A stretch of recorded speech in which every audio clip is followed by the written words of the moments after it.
মাংসটা বাদ দিয়ে শুধু এটাই খাওয়া লাগবে, এত টেস্টি হয়। এত টেস্টি। তো বন্ধুগণ, আজকে আমরা চলে আসলাম একটি চাল কুমড়া সবজি খেতে। এখানে চাল কুমড়া আর প্রচুর লাউ রয়েছে। আপনারা দেখতে পাচ্ছেন প্রচুর চাল কুমড়া, আমরা যাকে বলি পানি কুমড়া। এগুলো সব পাকা পানি কুমড়া, এগুলো ঝুলে ঝুলে রয়েছে।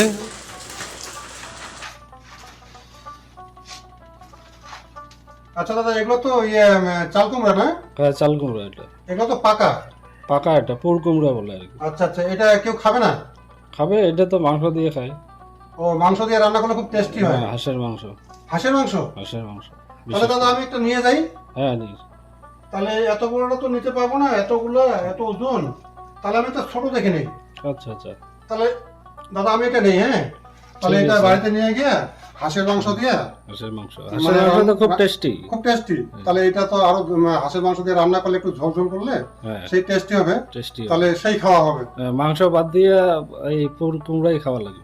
আচ্ছা আচ্ছা আচ্ছা, এত টেস্টি। এত টেস্টি হয়, মানে মাংসটা বাদ দিয়ে শুধু এটাই খাওয়া লাগবে, এত টেস্টি হয়। এত টেস্টি। ঠিক আছে, তাহলে আজকে একটু টেস্ট করা হোক। তাহলে দাদা একটা নিয়ে গেলাম। হ্যাঁ ঠিক আছে। দাদা, নামটা একটু বলবেন? আমার নাম সঞ্জয় রায়। সঞ্জয় রায়। এটা হচ্ছে ছোট দলদলি, কুমারগ্রাম ব্লকের আন্ডারে ছোট দলদলি মৌজা। ঠিক আছে দাদা, আপনি খুব ভালো থাকবেন, সুস্থ থাকবেন। নমস্কার।